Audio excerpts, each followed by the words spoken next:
Hallo und herzlich willkommen bei Häkeln mit Voldusa. In dem heutigen Video häkeln wir gemeinsam diese Glücksmenschen. So schauen das Ganze aus hier. Super süß. Diese Anleitung findet ihr auch in schriftlicher Form in meinem Shop. Den Link mache ich euch alles wieder unten in die Videobeschreibung. Da braucht ihr nur auf dieses Mehr zu drücken und dann erscheint das alles. So, dieses Glücksmenschen hier wird mit Kugeln umhäkelt. Wir hatten ja die Woche schon dieses Perlenhäkeln, no? Diese Holzkugeln, habe ich euch schon gesagt. Da habe ich noch was Süßes damit vor und das ist damit entstanden. Es gibt das Ganze in zwei Versionen. Einmal machen wir das hier mit einem Kleeblatt oben als Kopfbedeckung und einmal haben wir eine kleine Blume als Kopfbedeckung. Das könnt ihr natürlich ganz frei wählen, wie ihr das möchtet. Manche habe ich jetzt hier noch mit diesem Hotfix-Applikator mit Glitzersteinen versehen. Das sieht halt besonders süß dann auch noch aus, ja? So, also wir starten jetzt erstmal. Ich erkläre es euch mal kurz. Wir häkeln das Ganze mit Baumwolle, 50 Gramm auf 170 Meter. Ihr braucht eine 2 mm Häkelnadel, Nadel und Schere und dann noch 2 Holzperlen. Wir verwenden einmal die mit Gesicht. Da haben wir noch paar über von den Sorgenwürmer oder Glückswürmchen. Wir haben ja schon ein paar Sachen damit gehäkelt oder diese Engeln. So, also einmal mit Gesicht und einmal ohne. Beide Links stelle ich euch unten auch wieder rein, wo ich meine her habe. Ja, diese Holzperle hat einen Durchmesser von 2 cm. Falls ihr noch was zu Hause habt, was passendes. So, wir starten das Ganze mit dem Körper und ich zeige euch auch hier jetzt wieder, wie wir diese 2 cm Holzkugel umhäkeln. So, das packen wir uns mal ein bisschen auf die Seite. Und ich mache heute mal wieder eine in Pink. Wir starten das Ganze mit einem Fadenring und häkeln in diesen Fadenring jetzt 6 feste Maschen hinein.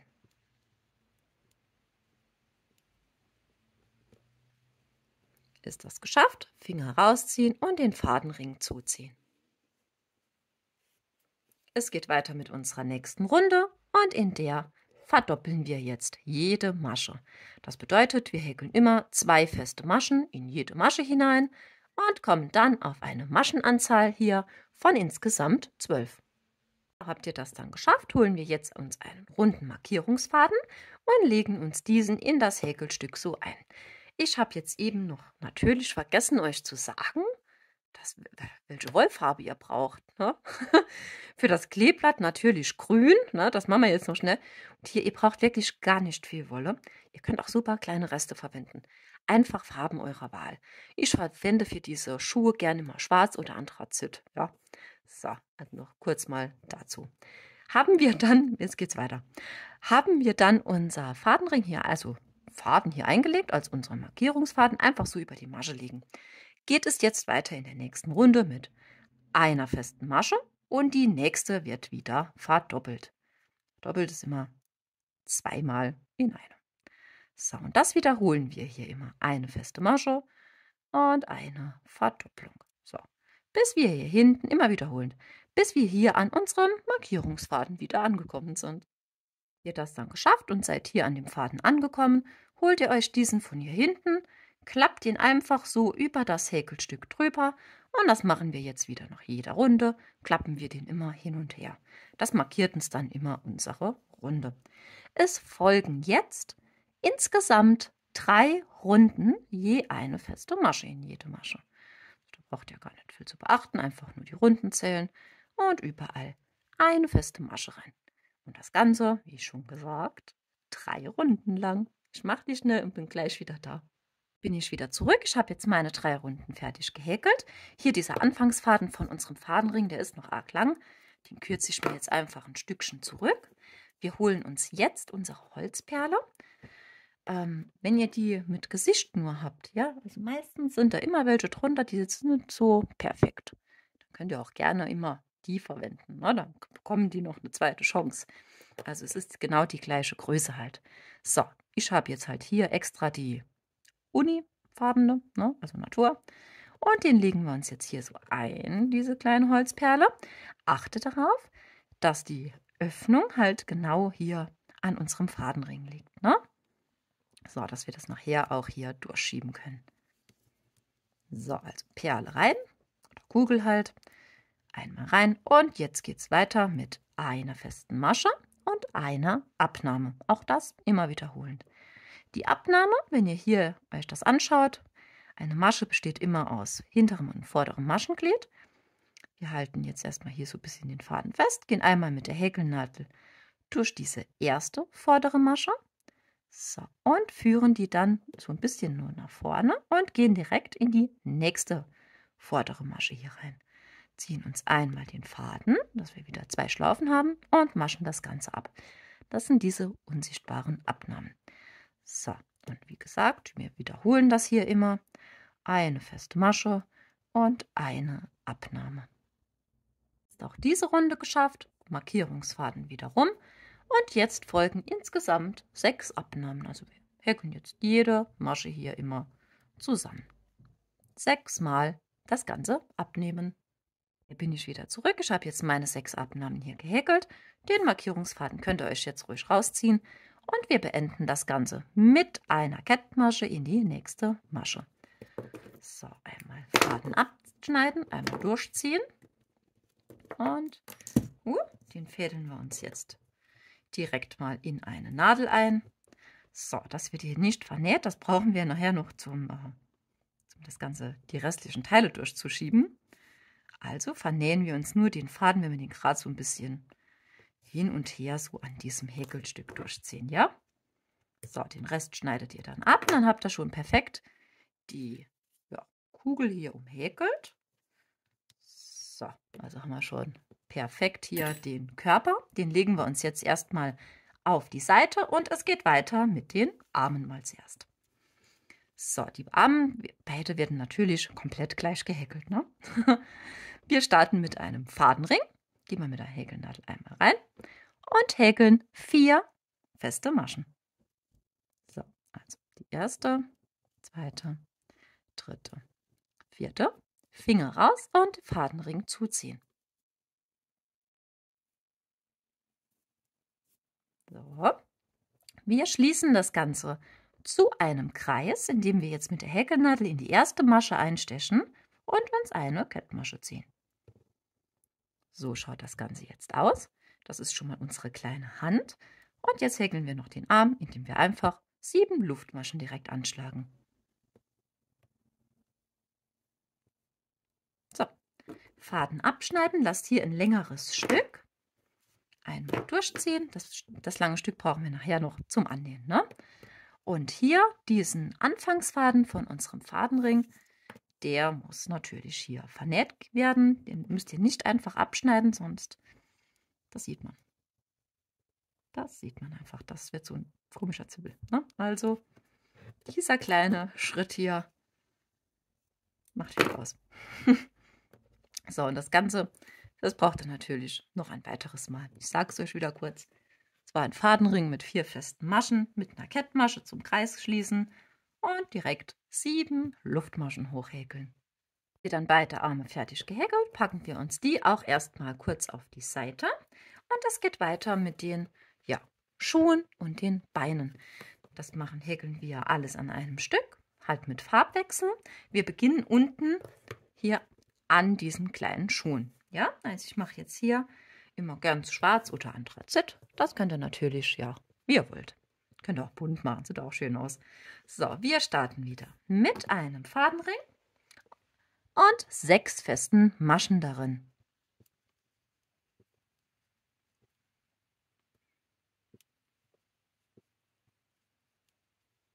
Habt ihr das geschafft? Finger raus und Fadenring zuziehen. So. Jetzt häkeln wir in dieser nächsten Runde 2 Abnahmen und eine Kettmasche folgt gleich. Am besten macht ihr das wie ich. Wir häkeln jetzt zuerst diese 2 Abnahmen. Und das machen wir auch nicht als unsichtbare Abnahme, sondern wir gehen hier wirklich einmal so richtig durch die erste Masche durch, halten das mit dem Finger fest, ja, diese Masche, gehen in die nächste, wieder den Faden holen, dass wir dann 3 Schlaufen auf der Nadel haben und die maschen wir jetzt zusammen ab, ja. So, das war jetzt diese erste Abnahme und wir häkeln noch die zweite Abnahme, also einmal richtig durch Faden holen, festhalten, durch die nächste durch, dass wir wieder unsere 3 Schlaufen haben und maschen das ab. So, jetzt ziehen wir uns erstmal hier diesen Anfangsfaden richtig gut stramm und kürzen uns das knappkantig ab. Jetzt können wir das Häkelstück nämlich noch wunderbar auf die schöne Seite drehen. So, das stülpt ihr jetzt hier um. So, wir könnten jetzt natürlich noch eine Abnahme häkeln. Das machen wir aber nicht. Das ist alles viel zu eng und ja, wir wollen es nicht hier die Finger brechen, ne? Also wird jetzt wieder geschummelt. Wir stechen einfach durch diese restliche Öffnung einmal so mit der Häkelnadel durch, wie er gerade durchkommt. Und dann ziehen wir uns einfach eine Kettmasche. So, dann haben wir das wunderbar hier zu. Das ist die beste Variante, glaubt mal. Wir schneiden uns jetzt noch nicht durchziehen. Wir schneiden uns jetzt nur mal den Faden hier ab und machen jetzt den Farbwechsel. Jetzt solltet ihr wieder die gleiche Farbe wie euer Körper halt wählen. In meinem Fall ist das Pink. Wir setzen das jetzt einmal an, ziehen jetzt einmal die Pink durch diese Schlaufe einmal, ziehen wir ein bisschen das Dunkle runter. Und jetzt folgen auch hier wieder 7 Luftmaschen. So, Faden großzügig abschneiden und einmal durchziehen. So, jetzt haben wir hier diese 2 Fäden von unserem Farbwechsel. Diese 2 Fäden könnt ihr prima verwenden, um hier einen Doppelknoten zu setzen. So, und dann seid ihr auf der sicheren Seite, dass euch auch nichts aufgeht. So, einmal. Und die lassen sich am allerbesten vernähen, halt durch das kleine Füßchen. So, das bietet sich direkt an. Einfach einmal durchpieksen und durchziehen. So, das machen wir natürlich mit dem zweiten Faden genauso. Einfach einmal durch das Füßchen durch und dann schneidet ihr euch hier den Rest, was übersteht, natürlich ab. So, und dann haben wir auch schon das erste Fuß mit Bein geschafft. Um das Ganze ein bisschen schöner in Form zu bringen, könnt ihr das zwischen Daumen und Zeigefinger so ordentlich kräftig so ein bisschen hin und her drehen. Ne? Seht ihr? Und dann sieht das so ein bisschen tropfenförmig aus. Ist ganz schön. So, und das brauchen wir natürlich noch ein zweites Mal. So, ich sage es euch wieder mal kurz. Das geht schneller wie immer zurückzuspulen. Ne? Naja, manche haben auch halt die schriftliche Anleitung. Da könnt ihr immer das nebendran legen und Schritt für Schritt durchgehen. Ich sag's trotzdem. Wir haben einen Fadenring gemacht mit Anthrazit, mit 6 festen Maschen, haben dann 2 Maschen abgenommen, das Ganze erstmal umgestülpt und noch eine Kettmasche durch diese restliche Öffnung gesetzt, einen Farbwechsel gemacht zu unserer Hauptfarbe und direkt 7 Luftmaschen hochgehäkelt. Dann auch das zweite Beinchen fertig gehäkelt, fädelt ihr euch eins davon in eine Nadel ein, holen uns das erste Beinchen und jetzt stechen wir diese Nadel hier oben durch diese letzte Luftmasche einmal durch, ja? Ziehen daran. So, und dann sieht das so aus wie so, komische Kirschen oder was. Keine Ahnung, ihr seht, was ich meine. Ne? Die sind jetzt miteinander verbunden. Und jetzt können wir prima hier einen Doppelknoten setzen. Das Ganze hat den Sinn, dass wenn wir das gleich durch die Holzkugel schieben, die einzelnen Beine nicht, das eine ist dann so groß und das andere ist halt ein halber Zentimeter größer, so bleiben die Beine gleich lang. Ne? So, jetzt machen wir erstmal die Nadel wieder raus. Ich schneide mir jetzt mal hier erstmal diese beiden Fäden. Wir holen die nämlich jetzt so zusammen und fädeln beide Fäden einmal durch die Nadel. So schaut das Ganze jetzt aus. Wir holen uns unsere Hauptkugel. Wir setzen das Ganze hier an der schönen Seite, an diesem Anfang an. Einmal durch und ziehen das Ganze einmal hoch. So, seht ihr, dann sind die Beine schön gleich lang. Wir ziehen einfach die Nadel so raus und lassen das jetzt auch erstmal hier so hängen, ja? Jetzt holen wir uns noch, also diese 2 Fäden, dass ich es dazu sage, die brauchen wir nachher noch, um hier oben diese Aufhängeschlaufe damit dran zu knoten, ja? Und den Kopf. Wir fädeln uns jetzt den ersten Arm ein. So, und den Arm setzt ihr so eine Runde neben diesem Fadenring hier oben, ne, hier am Ende. einfach an der Seite hinein. Und dass das Ganze fixiert ist, wir ziehen das einmal so durch das Häkelstück, das habt ihr jetzt gesehen. Und dann stechen wir mit der Nadel auch hier wieder einmal durch die letzte Luftmasche von diesem Arm. So, dann führen wir uns jetzt mal gerade den Faden hier in die Mitte.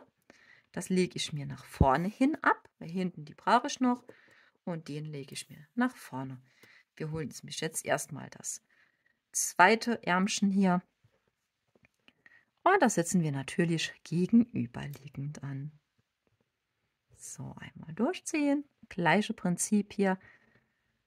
Einmal durch diese letzte Luftmasche durch.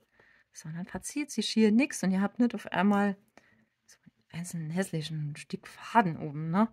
Jetzt holt ihr euch beide Fäden von diesen Händen und macht euch einen Doppelknoten. So, und dann ist hier alles super fest. Wir stechen jetzt einfach einmal in die Mitte so ein von dieser Kugel und vernähen uns so diese Fäden. Ziehen wir uns jetzt einfach einmal hier durch. So, der zweite auch. Und dann kann man die auch schon hier abschneiden. Gut. So, das ist jetzt schon mal unser Körper. Wir machen jetzt weiter mit der Kopfbedeckung. Ich zeige euch jetzt die Kopfbedeckung mit diesem Kleeblatt hier in dem Video. Aber sage euch gleich noch was dazu, wenn ihr halt die Blume machen wollt. Ne? In der schriftlichen Anleitung findet ihr auch beide Versionen, habe ich dort erklärt. Ich mache jetzt halt, wie gesagt, das Kleeblatt. Das legen wir uns mal kurz hin. So, wir starten, ob Kleeblatt oder Blume, das Ganze mit einem Fadenring. Wir erstmal durch, machen uns die erste Schlaufe. Es folgen 2 Luftmaschen. Für das Kleeblatt, das ist eigentlich wirklich jetzt total easy, für das Kleeblatt häkeln wir 2 Stäbchen in den Fadenring. Und für die Blume einfach nur 1. Na, das ist alles. So, ich zeige es euch mal. So, das erste Stäbchen, das zweite Stäbchen und dann geht es hier wieder mit 3 Luftmaschen. Die 3 Luftmaschen brauchen wir, dass wir hier wieder runterkommen, ne? In den Fadenring und eine Kettmasche. So, das ist jetzt schon das erste kleine Kleeblatt. 3 Luftmaschen hoch, 2 Stäbchen. Alles in den Fadenring. 3 Luftmaschen, wieder eine Kettmasche. So, jetzt haben wir schon das zweite Blatt. Und wie gesagt, bei der Blume ist es einfach nur ein Stäbchen hier dazwischen. Aber das Ganze hier 5-mal wiederholt. Beim Kleeblatt machen wir nur 4. Und bei der Blume machen wir 5 kleine Blätter. Das ist wirklich, das bekommt ihr hin, das ist ganz leicht. So.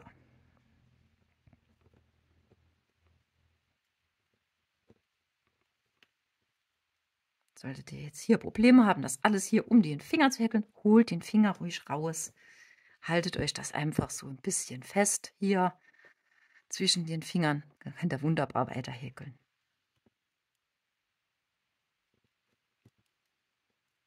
So, jetzt sind wir auch schon hier bei dem letzten angekommen.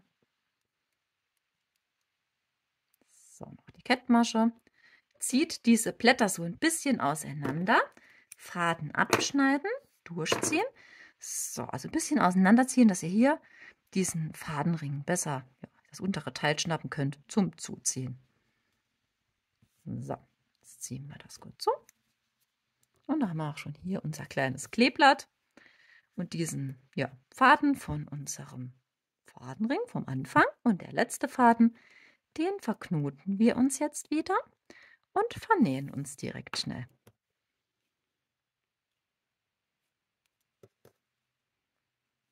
So, den könnt ihr einfach hier so ein bisschen durch diese Maschen durchziehen und dann halt hier knapp abschneiden. Ne? Ich denke, das ist jetzt ganz klar.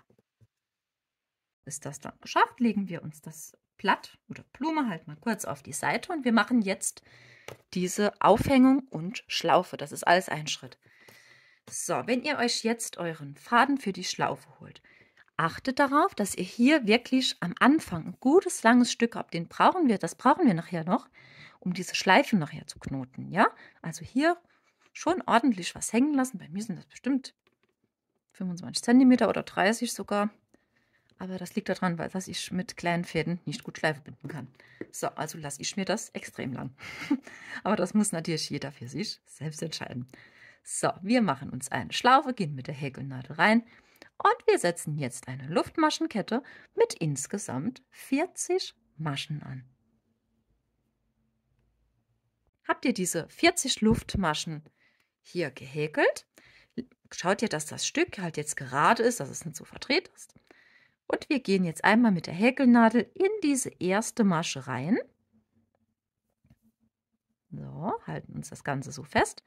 Ziehen einmal eine Masche hier durch. Habt ihr das gesehen? So, also hier, die habe ich auf der Nadel. Einmal ziehen wir durch und dann quasi eine feste Masche so einmal. Ne? Dann nicht wie ich jetzt die Wolle gespalten und hin und her. So, machen wir nochmal neu. Einmal durch, fertig. Und jetzt lassen wir so ziemlich das gleich lange Stück und schneiden uns das jetzt hier mal ab. Einmal durchziehen und dann haben wir hier schon unsere Schlaufe. Auch diese beiden Fäden verknote ich jetzt halt wieder mit einem Doppelknoten. So. Und jetzt geht es nun auch schon ziemlich an den Schluss hier. Jetzt haben wir es gleich schon geschafft. So, wir fädeln uns diese beiden Fäden wieder zusammen durch die Nadel ein. So. Und wir starten das Ganze jetzt mit unserer Blume oder Kleeblatt. Achtet darauf, dass die schöne Seite zu uns zeigt. Ja? Da stechen wir ein, fädeln das einmal hier an. Jetzt holen wir uns unsere Perle mit Gesicht. Das Gesicht muss natürlich so rum zeigen, nicht so. Na, ich denke, das ist ganz klar. Einmal durch. So, jetzt haben wir schon den Kopf. Jetzt holen wir unser Körper hinzu. So. So, diese beiden Fäden legen wir mal so nach vorne. Und jetzt setzt ihr das hier einfach so. Hier oben ist die letzte Runde. Einfach so einmal ansetzen. Einmal durch, hier oben. Einmal den Faden halt lang ziehen. Und jetzt knoten wir hier mit diesen Beinfäden und dieser Aufhängung das Ganze richtig fest zusammen. So. Diese Fäden von der Aufhängung einfach liegen lassen und diese beiden Fäden von unseren Beinen, die könnt ihr jetzt vernähen.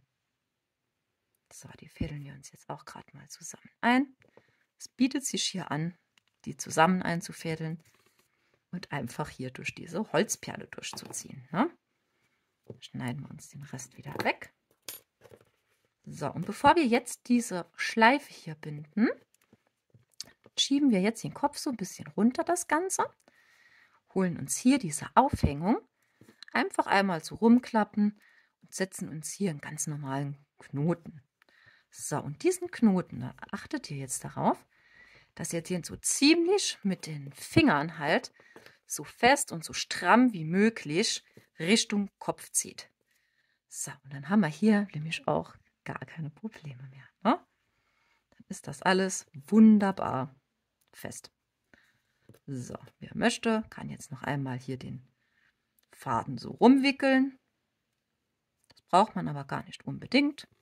So, wie ihr seht, bei mir bleibt jetzt hier wirklich, also dieses Stück brauche ich einfach für eine Schleife zu binden.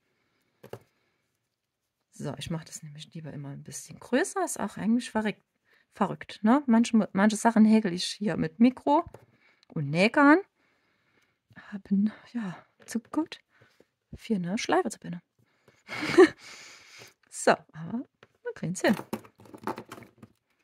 Und dann schneiden wir uns hier dann den Rest ab. Also wie gesagt, ich bin da sehr verschwenderisch, kein Beispiel an mir nehmen. So.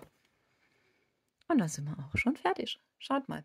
Das ist so zuckersüß. Ne? Also mit dem Kleeblatt. Das ist wieder sowas, das passt einfach das ganze Jahr. Mit dem Kleeblatt könnt ihr das prima als Glücksbringer verschenken. An Silvester irgendwie an eine Sektflasche hängen, ne? Verschenken. Prima. Mit einer Blume. Auch immer wunderschön. Ich möchte mir noch einen an meinen Autoschlüssel dran machen. Ich finde es einfach zuckersüß. Und wer jetzt natürlich noch will, der könnte sich jetzt noch mit diesem, ich zeige es euch mal kurz, für die, wo das jetzt noch nicht kennen. Wir haben noch extra ein Video hier auf meinem Kanal, wo ich den Hotfix halt erkläre. Das ist der Applikator, der wird heiß und da gibt es so Strasssteine. Da schmilzt der Kleber hinten dran und dann kann man das direkt aufdrücken. Das ist halt genial. Hier, ich glaube, auch schon so ziemlich so ein Lieblingsteil hier, ne? Für die, die das auch schon kennen und haben. Da kann man halt hier prima diese Steine anbringen, ohne dass man hier außen Kleberückstände oder irgendwas sieht. Das ist halt wirklich perfekt. Also mir persönlich ist noch kein Hotfix-Steinchen irgendwo abgegangen. Bin ich ehrlich, noch nie. Noch nie Probleme gehabt. Also ich bin wirklich überzeugt davon. So, ich habe schon einige geschafft. Wie ihr seht, also es sind wirklich schnell gehäkelt, zuckersüß. Die Perlen könnt ihr euch prima vorbereiten. Ich habe jetzt hier auch noch ein paar Stück schon gemacht. Vielleicht auch mal was mit Farbwechsel noch. Ihr könnt super Wollreste halt hier verwerten. Ich hoffe, das Video hat euch heute wieder Spaß gemacht mit mir. Besucht mich gerne auf Instagram oder in meiner Facebook-Gruppe Häkeln mit Uldusa. Da könnt ihr auch prima eure Bilder zeigen. Ja, und ich wünsche euch auf jeden Fall ein schönes Wochenende. Bis bald. Tschüss.